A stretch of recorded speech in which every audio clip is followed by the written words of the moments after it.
Once again, here I am, at home, jobless. Wish I could go out. Hello? Hey, what's up, D? Nothing much, just contemplating all my life choices that led me here. Slowly going mad, just the reg. Want to do something? Want to go out? One, I don't know where you live. Two, shouldn't we be practicing social distancing? Ah, come on, can I even get viruses? I'm just like an image on a screen. Well, how about we just make a video? Alright, why don't you do the honors? Welcome to another episode of The Variety Pack, a show about stuff on the internet broken down into a digestible video under 10 or 20 minutes. So let's begin. So there have been many game reviewers over the years to fade into the abyss. Sadly, the Tetrahedron VG is one of these reviewers that came and went without a trace. He and his friend Dexter would make these reviews about modern and retro games alike. They also did a variety of videos, such as Game vs. Game, Top 10s, Complete History, and Video Game Mysteries, to name a few. They had this interesting style of going off on weird tangents, like singing a song mid-video or interrupting someone mid- Sentence. Jinx, you owe me Coke. Unfortunately, while the controls are solid for the most part, Ratchet sometimes feels a little sloppy, as if he has banana peels strapped to his feet. A lack of strafing and the fact the game doesn't freeze when you want to select an item makes combat more cumbersome than it should be. Especially in comparison to its numerous sequels. Jak and Daxter's graphics have begun to show their age, especially when one gets up close and personal to the many character models. They are still wonderfully animated, but they are very rough. Also, what's up with Dex's voice? He's like an Australian Waluigi. Maybe if I talked like this, my videos would do better.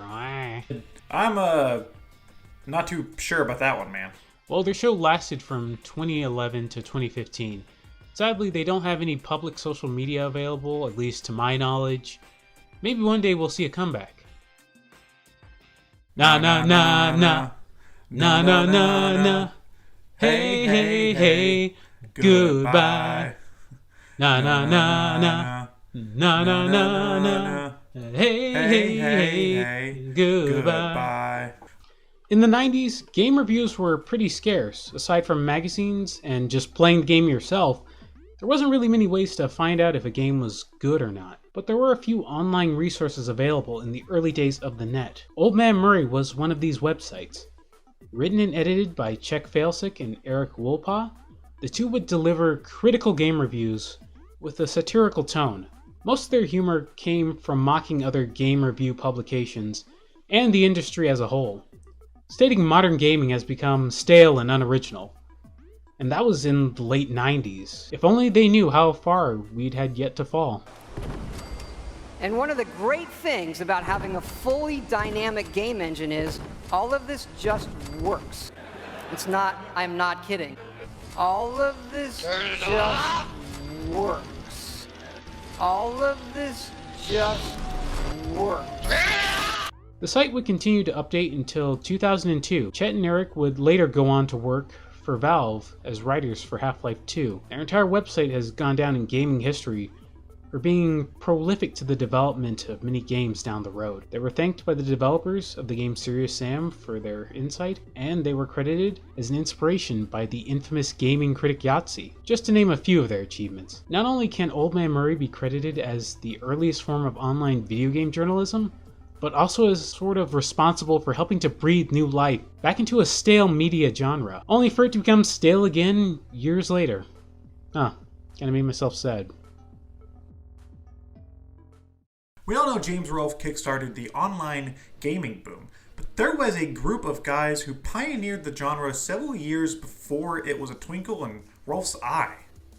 Mark Bussler and David Crowson, I hope I'm saying that right, Crowson, would launch the first iteration of Classic Game Room on November 7th, 1999, on their site From USA Live. The plan was to review modern games, but they would slowly begin to focus on older retro titles. The show would end up being canceled on October 23rd, 2000.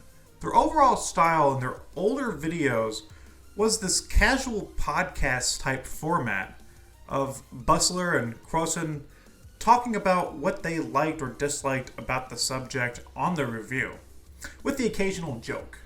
Eventually, they'd be more animated, but earlier videos still had their charm. So obviously in this game you get to learn every weapon that they have. You get to learn with like missile launchers. This is Mark abusing soldiers with a rocket, which is pretty violent. Well, here's like the first mission you get to do when you start out.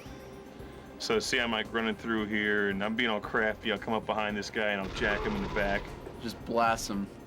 So obviously this is the beginning stages. They're easier, and at the end of it, there's always this kind of sexy voice. It's like, way to go, Snake. We wouldn't see a new incarnation until 2008, now under the name Classic Game Room HD.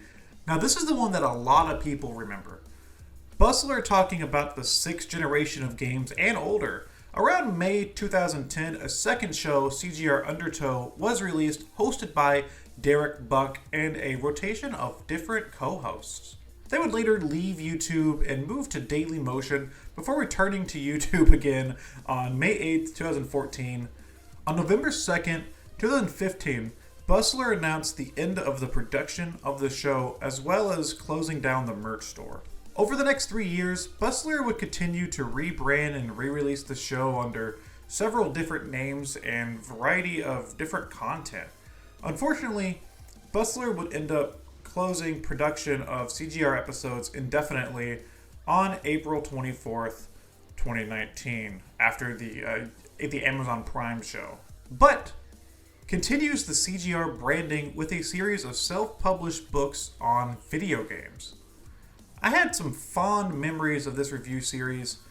Even though they're gone, they will always be remembered for helping to set the standard of online game reviews to this day, and also helping to shape me as a reviewer or a video making a YouTube guy. Me, I make YouTube videos. And thanks for watching. Hope everyone's still holding on to your sanity. I sure haven't. Anyways, I'll see you later.